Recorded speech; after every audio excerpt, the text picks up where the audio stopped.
Right now, somewhere in your brain, a part of you is quietly keeping score of every person who has looked at you, ignored you, or walked past you today. You don't notice it happening.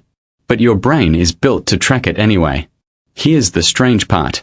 If enough of those interactions go wrong, your brain reacts almost exactly the way it would if you had been physically injured.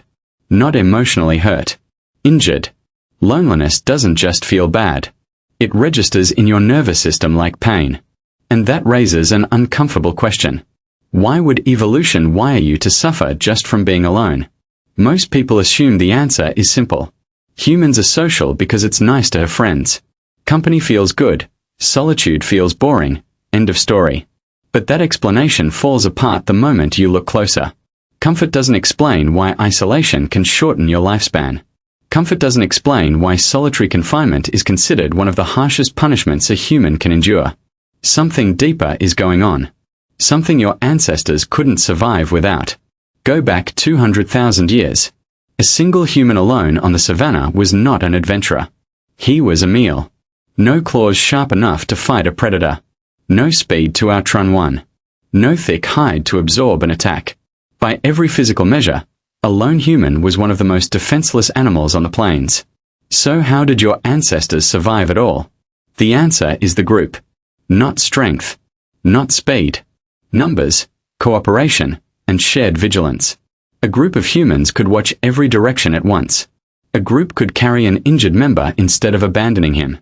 A group could plan, warn, and remember collective knowledge no single brain could hold alone. Belonging wasn't a luxury. It was the only weapon your species ever truly had. This is where it gets stranger. Researchers studying social pain found something unexpected.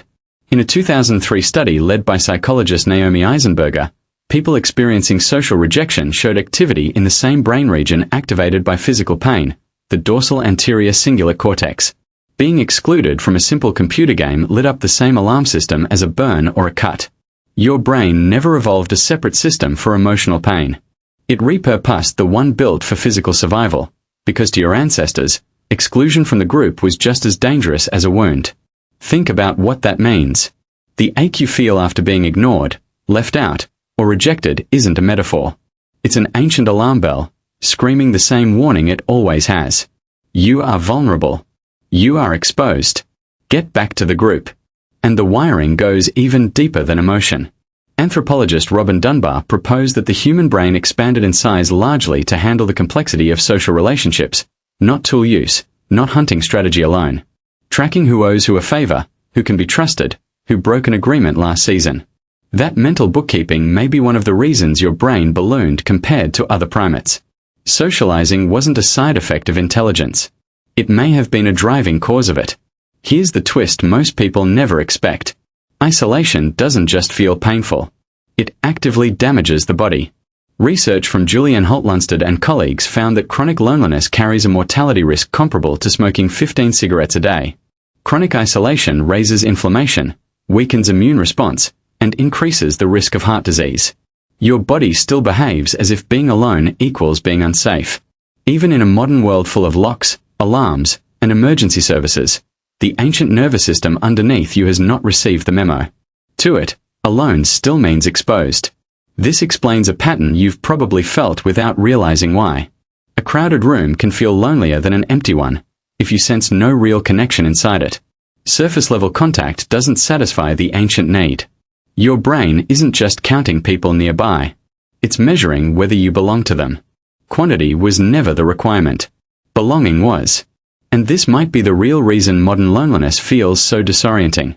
You can be surrounded by more humans than any ancestor ever encountered in a lifetime, scrolling through hundreds of faces a day, and still feel the same ancient alarm firing in the background. Because the alarm isn't measuring population density. It's measuring whether you have people who would notice if you disappeared.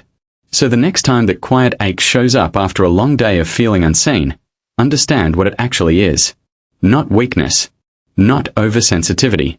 It's 200,000 years of inherited survival instinct, still running in the background, still trying to keep you alive the only way it ever learned how. By pulling you back toward other people. You were never just an individual trying to get through life. You were always part of something larger, built to need the people around you, because somewhere deep in your biology, being alone never stopped feeling like danger.